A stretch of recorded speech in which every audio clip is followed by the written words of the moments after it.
Salam sejahtera dan selamat datang sekali lagi ke channel ini, Current Sphere MY.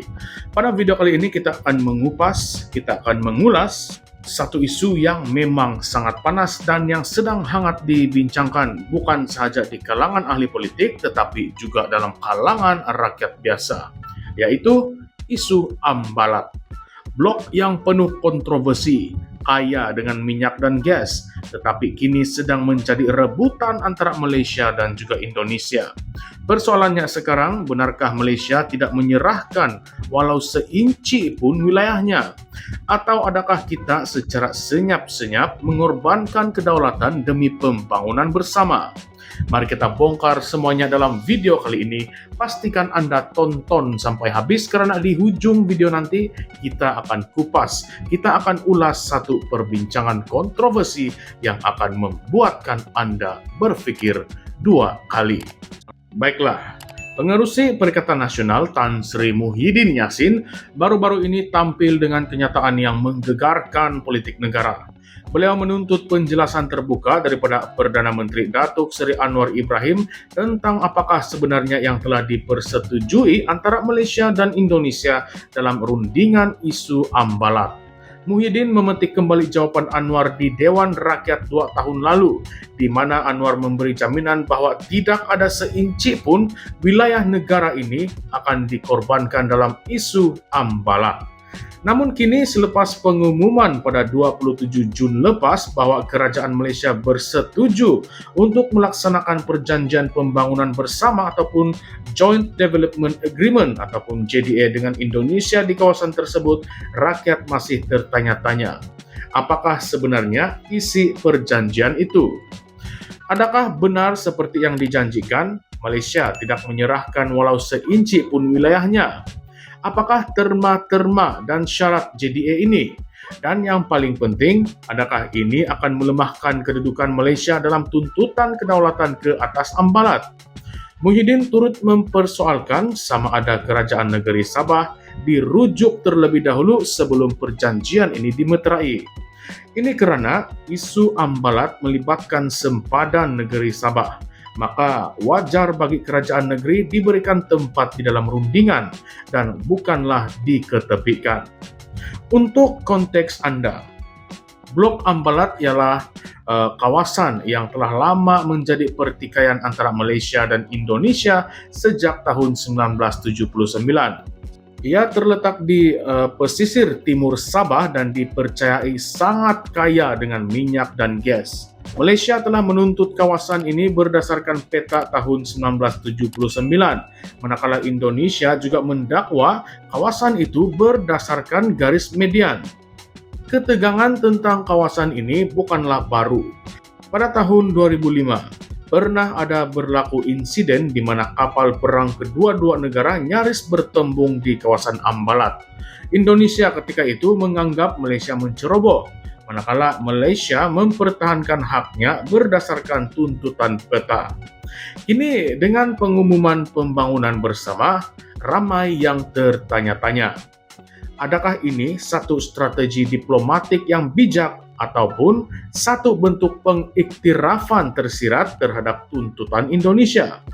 Anwar sebelum ini dilaporkan berkata bahwa Malaysia dan Indonesia harus teruskan pembangunan bersama kawasan itu tanpa perlu tunggu isu perundangan dan kawal selia diselesaikan. Kenyataan ini mengundang kritikan hebat, terutamanya daripada pemimpin Sabah yang mendakwa keputusan ini dilakukan tanpa konsultasi dengan kerajaan negeri. Ketua Pembangkang Datuk Seri Hamzah Zainuddin dalam satu kenyataan tegas menggesa kerajaan supaya membahaskan isu ini di Dewan Rakyat.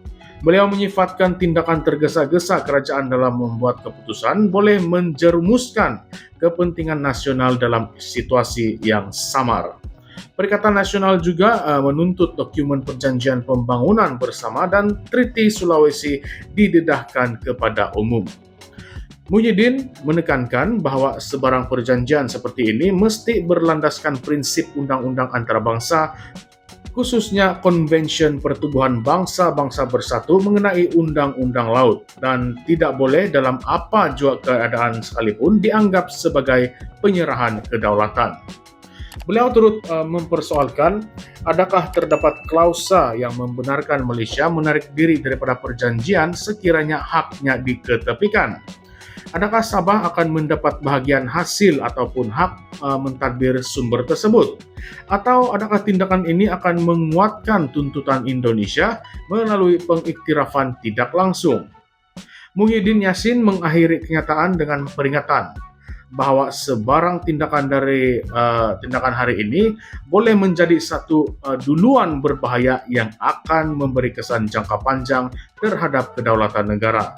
Beliau menyeru agar isu ini ditangguhkan sehingga sempadan disahkan secara sah oleh Mahkamah Keadilan Antarabangsa ataupun ICJ atau melalui saluran undang-undang antarabangsa.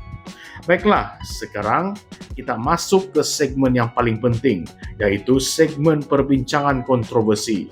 Yang pertama kita kena tanya, mengapa kerajaan tergesa-gesa untuk memeterai pembangunan bersama ini tanpa menyelesaikan isu sempadan terlebih dahulu?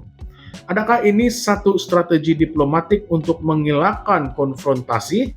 Atau adakah kerajaan sebenarnya sudah mengalah di dalam senyap? Yang kedua, kenapa Sabah tidak dirujuk langsung? Ini bukanlah isu yang kecil. Ini adalah soal sempadan negeri Sabah, soal maruah, soal hasil bumi. Jika kerajaan pusat membuat keputusan tanpa runding dengan negeri terlibat, tidakkah ini memperlihatkan betapa lemahnya semangat federalisme yang sepatutnya menjadi tunjang Malaysia? Dan yang ketiga, adakah tindakan ini akan menjadi presiden ataupun duluan di mana Malaysia akan akur terhadap tekanan luar dengan alasan pembangunan bersama? Kita tidak boleh satu hari nanti wilayah-wilayah lain juga terpaksa dikongsi semata-mata untuk berdiplomasi, walaupun itu bermaksud kehilangan kedaulatan. Dan yang keempat, dari sudut geopolitik, apakah reaksi negara-negara jiran lain terhadap pendekatan Malaysia ini? Apakah ini akan memberi isyarat bahwa kita lemah dalam mempertahankan sempadan sendiri? Perlu diingat, Laut Cina Selatan juga sedang panas dengan tuntutan bertindih dan kehadiran kuasa besar. Dan yang terakhir, rakyat berhak tahu, apakah sebenarnya kandungan JDA yang ditandatangani itu? Mengapa tidak dibentangkan di parlemen dahulu? Apakah yang sedang disembunyikan? Baiklah sahabat semua, kita kini berdepan dengan satu isu yang bukan sahaja melibatkan diplomasi dan pembangunan, tetapi lebih besar dari itu, yaitu soal maruah dan kedaulatan negara. Jangan sampai satu hari nanti kita hanya mampu berkata, dulu kawasan itu milik kita, tetapi kita tidak pertahankan betul-betul. Jadi apakah pendapat Anda semua? Adakah Malaysia benar-benar tidak menyerahkan walau seinci pun tanahnya seperti yang dijanjikan? Atau adakah kita sedang mengorbankan sesuatu yang lebih besar demi kerjasama ekonomi? Kongsikan pandangan Anda di ruangan komen dan jangan lupa like, share, dan subscribe untuk lebih banyak kupasan isu semasa dari channel ini, Current Sphere MY. Kedaulatan bukan untuk dirunding, tetapi untuk dipertahankan. Current Sphere MY meneroka arus politik, mendedahkan reality. Salam sejahtera semua, salam perjuangan, salam reformasi. Sekian sahaja, terima kasih.